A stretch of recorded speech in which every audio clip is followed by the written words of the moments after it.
الحمدللہ والصلاۃ والسلام علی رسول اللہ اما بعد.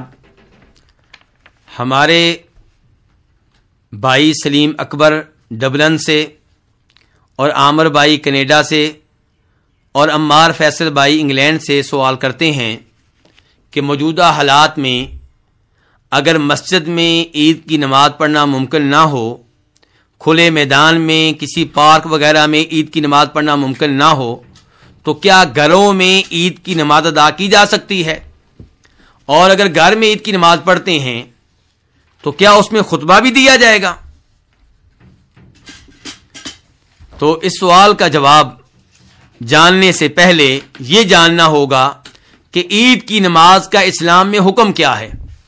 کیا عید کی نماز پڑھنا واجب ہے، لازمی ہے؟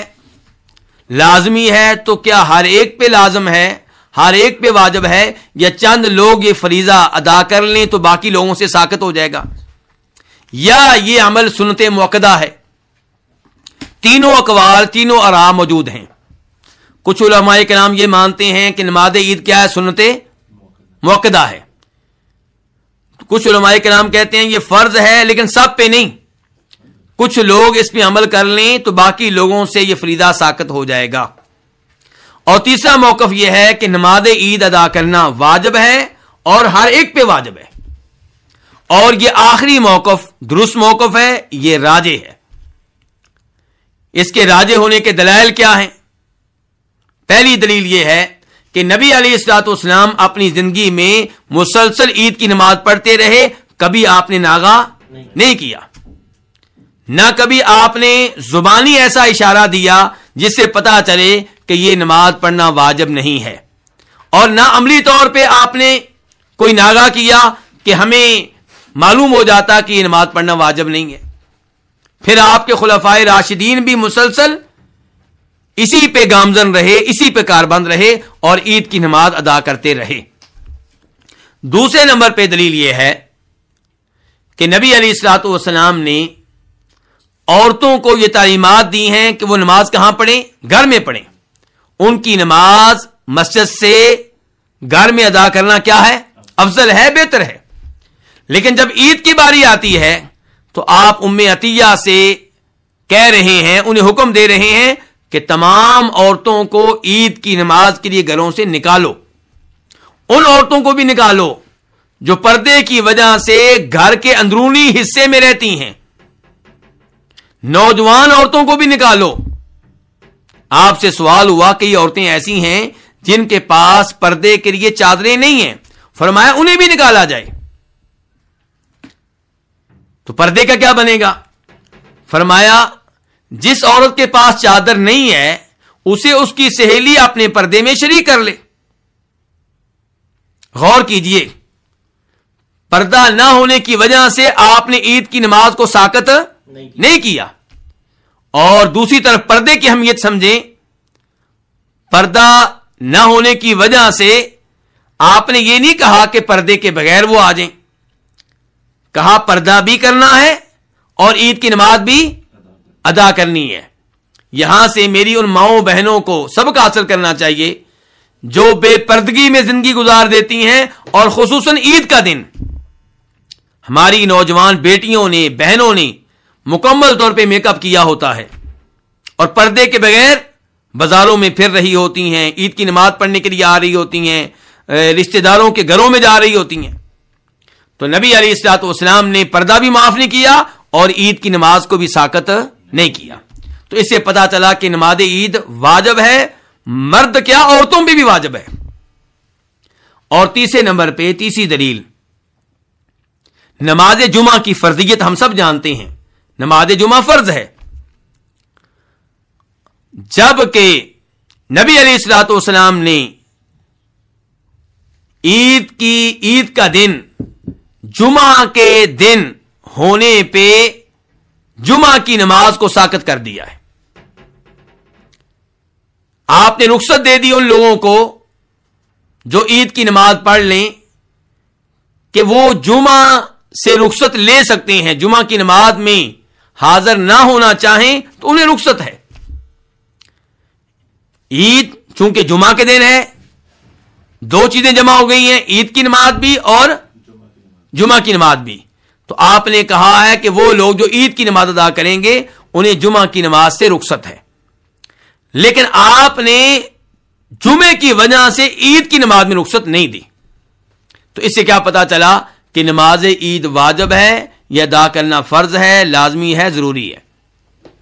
جب یہ نماز ادا کرنا واجب ہوا، ضروری ہوا، تو یہ ہر شکل میں ادا کی جائے گی. اگر کھلے میدان میں موقع ملے تو الحمدللہ، اور یہی سنت ہے، طریقہ ہے کس کا؟ ہمارے نبی صلی اللہ علیہ وسلم کا. لیکن اگر کھلے میدان میں ادا کرنے کا موقع نہ ملے تو مسجد میں ادا کر سکتے ہیں. مسجد میں ادا کرنے کا موقع نہ ملے تو گھر میں ادا کریں گے، چونکہ واجب ہے، فرض ہے، لازمی ہے، ضروری ہے. گھر میں اگر ہم عید کی نماز ادا کرتے ہیں، مسجد میں ادا کرنے کا موقع نہیں ملتا، میدان میں موقع نہیں ملتا، تو پھر طریقہ کار کیا ہوگا؟ وقت کیا ہوگا؟ سورج نکلنے کے 15 منٹ کے بعد عید کی نماز ادا کرنا افضل ہے، بہتر ہے. میں عید الفطر کی بات کر رہا ہوں. اور سنت یہ ہے کہ آپ عید الفطر کی نماز ادا کرنے سے پہلے کوئی نہ کوئی چیز کھا لیں، کھجوریں کھا لیں. نبی علیہ الصلوۃ والسلام عید الفطر کی نماز سے پہلے کھجوریں کھا لیا کرتے تھے. علماء کرام نے اس کی حکمت یہ بیان کی ہے کہ پتہ چلے کہ آج روزہ نہیں ہے. تو عید الفطر سورج نکلنے کے 15 منٹ کے بعد سے زوال تک کسی بھی وقت ادا کی جا سکتی ہے. فرسٹ ٹائم پہ ادا کرنا افضل ہے، بہتر ہے. طریقہ کار کیا ہوگا؟ 2 رکھتے ہیں. امام نسائی وغیرہ روایت کرتے ہیں جناب عمر فاروق سے کہ نبی علیہ الصلوۃ والسلام نے فرمایا کہ نماز عید الاضحیٰ 2 رکھتے ہیں اور عید الفطر بھی 2 رکھتے ہیں. جناب عمر فاروق کہتے ہیں یہ الفاظ جاری ہوئے ہیں تمہارے نبی کی زبان پہ، اور یہ مکمل نماز ہے، آدھی نماز نہیں ہے، قصر نہیں ہے. تو نماز عید پھر کتنی رکھتے ہوئی؟ 2 رکھتے ہیں. یہ 2 رکھتے کیسے ادا کریں گے؟ جیسے عام نماز ادا کرتے ہیں. البتہ عام نماز سے اس نماز میں جو فرق پایا جاتا ہے وہ میں آپ کے سامنے رکھ دیتا ہوں. عید الفطر کی 2 رکعتوں میں، عید الاضحیٰ کی 2 رکعتوں میں 12 اضافی تکبیریں کہی جائیں گی جو عام نماز میں نہیں ہوتی. پہلی رکعت میں 7 تکبیریں اور دوسری رکعت میں 5 تکبیریں. ترتیب کیا ہوگی؟ امام صاحب تکبیر تحریمہ کہیں گے، اس کے بعد دعائے استفتاح پڑھیں گے، اللہم باعد بینی و بین خطایا یا سبحانک اللہم و بحمدک و تبارک اسمک، اور اس کے بعد 7 اضافی تکبیریں کہیں گے. ہر تکبیر کے ساتھ رفع الیدین کریں گے یا نہیں کریں گے، یہ سوال ہے. نبی علیہ الصلوۃ والسلام سے صراحت کے ساتھ کسی صحیح سند سے ثابت نہیں ہے کہ آپ نے ان اضافی تکبیروں کے ساتھ رفع الیدین کیا ہو یا نہ کیا ہو. البتہ جناب عبداللہ بن عمر سے یہ ملتا ہے کہ وہ ہر اضافی تکبیر کے ساتھ رفع الیدین کیا کرتے تھے، اور ہم سب جانتے ہیں کہ عبداللہ بن عمر اتباع سنت میں بہت آگے تھے. اسی لیے امام ابن القیم رحمہ اللہ زاد المعاد میں فرماتے ہیں اس موقع پہ کہ عبداللہ بن عمر نے ان اضافی تکبیروں کے ساتھ رفع الیدین کیا اور وہ متبع سنت تھے، اس لیے ہمیں بھی یہ کام کرنا چاہیے. یہ مفہوم ہے امام ابن القیم کی گفتگو کا. دوسری جانب امام ابو داؤد اپنی سنن میں عبداللہ بن عمر سے یہ حدیث روایت کرتے ہیں. عبداللہ بن عمر فرماتے ہیں کہ نبی علیہ الصلوۃ والسلام نماز کے رکوع سے پہلے ہر تکبیر کے ساتھ رفع الیدین کیا کرتے تھے. یہ حدیث عام نماز کے بارے میں ہے، نماز عید کے بارے میں نہیں ہے، لیکن اس کے الفاظ ہر نماز کے لیے. عبداللہ بن عمر کہہ رہے ہیں کہ آپ صلی اللہ علیہ وسلم رکوع سے پہلے ہر تکبیر کے ساتھ کیا کرتے تھے؟ رفع الیدین کرتے تھے. اس لیے رفع الیدین کرنا چاہیے. امام مالک کی بھی یہی رائے تھی، دیگر بہت سے ائمہ کرام کی یہ رائے تھی. تو 7 اضافی تکبیریں اور ہر تکبیر کے ساتھ کیا ہوگا؟ رفع الیدین. اب سوال یہ پیدا ہوگا کہ ایک تکبیر سے دوسری تکبیر کے درمیان خاموش رہیں گے یا کچھ پڑھیں گے؟ نبی علیہ الصلوۃ والسلام سے اس بارے میں کچھ بھی ثابت نہیں ہے. تو اگر کوئی خاموش رہتا ہے تو اس میں کوئی مسئلہ نہیں ہے، اور اگر آپ چاہیں تو آپ اس دوران اللہ کی حمد و ثنا بیان کر سکتے ہیں، کیونکہ عبداللہ بن مسعود بتاتے ہیں کہ ہر 2 تکبیروں کے درمیان کیا ہے؟ اللہ کی حمد و ثنا ہے۔ 7 تکبیریں کہہ لی گئیں، اس کے بعد امام صاحب کیا پڑھیں گے؟ سورہ فاتحہ، آسا واس سے اونچی واس سے۔ اس کے بعد تلاوت کریں گے پہلی رکعت میں سورہ فاتحہ کے بعد سورہ اعلیٰ کی، اور دوسری رکعت میں سورہ فاتحہ کے بعد سورہ غاشیہ کی۔ لیکن اس معاملے میں 2 طریقے ثابت ہیں اللہ کے رسول علیہ السلام سے، 2 سنتیں ثابت ہیں۔ ایک یہ ہے کہ پہلی رکعت میں سورہ اعلیٰ، دوسری میں سورہ غاشیہ، اور دوسرا یہ ثابت ہے کہ پہلی رکعت میں سورہ فاتحہ کے بعد سورہ قاف، اور دوسری میں سورہ فاتحہ کے بعد سورہ قمر۔ اس کے بعد امام صاحب رکوع میں جائیں گے اور پہلی رکعت کو ایسے ہی مکمل کریں گے جیسے عام نماز کو مکمل کرتے ہیں۔ جب دوسری رکعت کے لیے کھڑے ہو جائیں گے تو پھر 5 اضافی تکبیریں کہیں گے، اور اس کے بعد سورہ فاتحہ پڑھیں گے۔ سورہ فاتحہ کے بعد سورہ غاشیہ کی تلاوت کریں گے، اور اگر پہلی رکعت میں سورہ فاتحہ کے بعد سورہ قاف کی تلاوت کی تھی تو دوسری رکعت میں سورہ فاتحہ کے بعد سورہ قمر کی تلاوت کریں گے۔ اس انداز سے دونوں رکعتیں مکمل ہو جائیں گی۔ یہ 12 اضافی تکبیریں، ان کی دلیل کیا ہے؟ کئی لوگ نماز عید کی 2 رکعتوں میں اضافی تکبیریں 12 سے کم کہتے ہیں، جبکہ صحیح موقف یہ ہے کہ کتنی اضافی تکبیریں کہی جائیں؟ 12۔ یہ ثابت ہے نبی علیہ الصلوۃ والسلام سے کئی ایک احادیث میں۔ مثال کے طور پہ ام المؤمنین عائشہ روایت کرتی ہیں آپ سے کہ پہلی رکعت میں آپ 7 تکبیریں کہتے تھے، دوسری میں 5، اور اس حدیث کو امام ابو داؤد وغیرہ نے بیان کیا اور اس کی سند ٹھیک ہے۔ ایسے ہی عبداللہ بن عمر بن عاص روایت کرتے ہیں نبی علیہ الصلوۃ والسلام سے، اسے بھی امام ابو داؤد نے اور دیگر ائمہ حدیث نے بیان کیا اور اس کی سند بھی بالکل ٹھیک ہے۔ اس کے علاوہ بھی احادیث موجود ہیں۔ تو خلاصہ کلام یہ ہے کہ اضافی تکبیریں کتنی ہوں گی؟ 12 ہوں گی۔ اب سوال یہ پیدا ہوگا کہ نماز کے بعد خطبہ دیا جائے گا یا نہیں دیا جائے گا؟ نبی علیہ الصلوۃ والسلام نماز عید کے بعد خطبہ دیا کرتے تھے، اور امام ابو داؤد روایت کرتے ہیں کہ آپ اعلان کیا کرتے تھے کہ انا نخطب، ہم خطبہ دینے لگے ہیں، جو بیٹھنا چاہتا ہے خطبہ سننا چاہتا ہے بیٹھ جائے سنے، اور جو جانا چاہتا ہے چلا جائے۔ اس کا مطلب یہ ہوا کہ یہ خطبہ سننا واجب نہیں ہے، آپ نے اختیار دے دیا ہے، لیکن خود آپ بطور امام یہ خطبہ دیا کرتے تھے۔ یہ ہے آپ کا طریقہ نماز عید کا، خطبہ عید کا۔ نبی علیہ الصلوۃ والسلام نے کسی حدیث میں یہ نہیں کہا کہ اگر گھر میں عید کی نماز پڑھنی پڑ جائے تو وہاں خطبہ نہیں ہوگا۔ کئی فقہائے کرام نے یہ رائے پیش کی ہے، یہ فتویٰ دیا ہے کہ گھر میں نماز عید پڑھنے کی شکل میں خطبہ نہیں ہوگا۔ وہ علماء کرام قابل احترام ہیں، ہم ان کی عزت کرتے ہیں، ہم ان کے لیے دعا کرتے ہیں، لیکن دلائل کی روشنی میں کسی بھی عالم دین سے اختلاف کا حق حاصل ہے۔ تو میری ناقص رائے یہ ہے کہ ہمارے پاس کوئی ایسی دلیل نہیں ہے جس کی وجہ سے ہم خطبہ عید ساقط کر دیں۔ نماز عید کا طریقہ ایک ہی ہے، میدان میں پڑھیں، مسجد میں پڑھیں یا گھر میں پڑھیں۔ گھر میں عید کی نماز پڑھیں تو خطبہ عید ساقط ہو جائے گا، اس کے لیے واضح دلیل چاہیے۔ آپ ایک چیز ساقط کر رہے ہیں جو نبی علیہ الصلوۃ والسلام سے ثابت ہے، اس کے لیے واضح دلیل کی ضرورت ہے۔ فقہائے کرام کی آراء اور ان کے اقوال خطبہ عید کو ساقط کرنے کے لیے کافی نہیں ہے۔ خطبہ عید دیا جائے گا، اور اس معاملے میں میں موجودہ زمانے کے عظیم محدث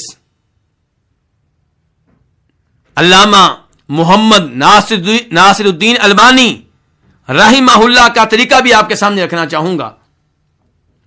ایک بار شدید بارش کی وجہ سے نماز عید ادا کرنے کے لیے وہ عیدگاہ میں نہیں جا سکے، تو انہوں نے اپنے گھر والوں کو جمع کیا، نماز عید پڑھائی اور اس کے بعد خطبہ دیا۔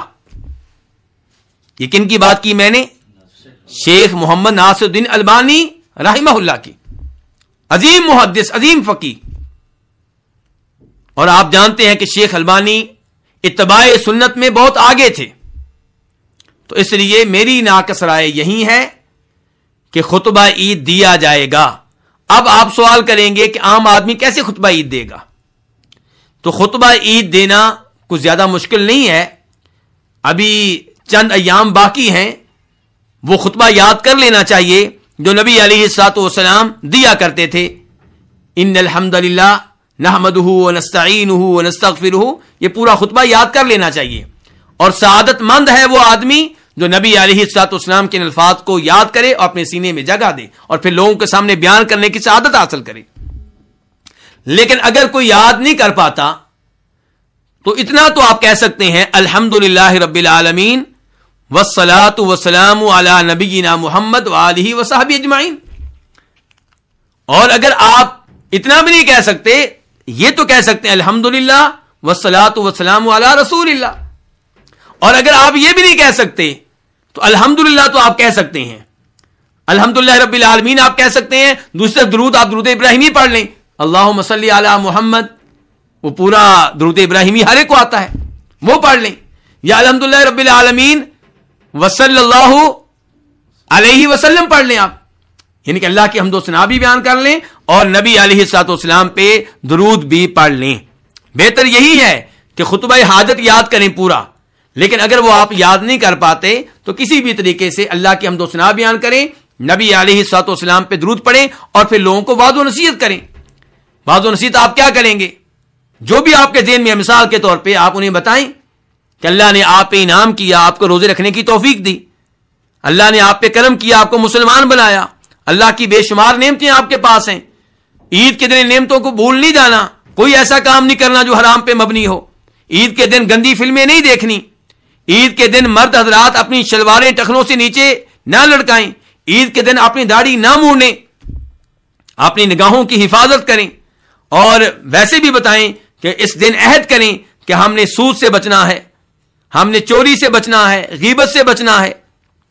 تو اس اور لوگوں کو نماز پڑھنے کی نصیحت کریں کہ رمضان کے بعد بھی نمازیں پڑھی جائیں، روزے بھی جاری رکھے جائیں، نفلی روزے رکھے جائیں، تو اس قسم کی وعظ و نصیحت کی جائے اور پھر لوگوں کو صدقہ خیرات کی ترغیب دی جائے۔ تو نبی علیہ الصلوۃ والسلام اپنے خطبہ میں وعظ و نصیحت کرتے تھے اور صدقہ خیرات کی ترغیب دیا کرتے تھے۔ ایک سوال یہ پیدا ہوگا کہ خطبے دو ہوں گے یا ایک؟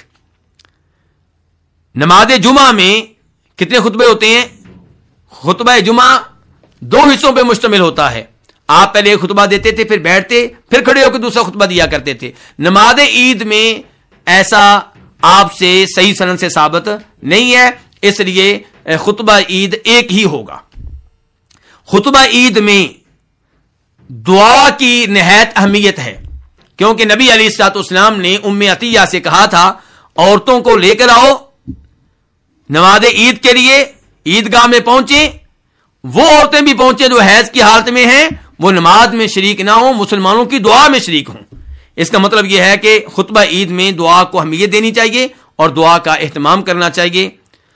اللہ رب العزت سے دعا ہے کہ اللہ تعالی ہمیں رمضان کے روزے خیر و سلامتی سے مکمل کرنے کی توفیق دے اور انہیں قبول فرمائے، ان روزوں میں جو ہم سے کمیاں کوتاہیاں ہوئی ہیں انہیں نظر انداز فرمائے، اور اللہ رب العزت ہمیں خیر و سلامتی کے ساتھ عید کی نماز ادا کرنے کی توفیق دے، اور اللہ تعالیٰ مسلمانوں کو تمام امراض، تمام وباؤں سے محفوظ رکھے، اور اللہ تعالیٰ تمام مسلمانوں کو عید کی نماز آپ کی سنت کے مطابق کسی نہ کسی عیدگاہ میں، میدان میں، پارک میں، کھلی جگہ پہ ادا کرنے کی توفیق دے۔ وآخر دعوانا الحمدللہ رب العالمین۔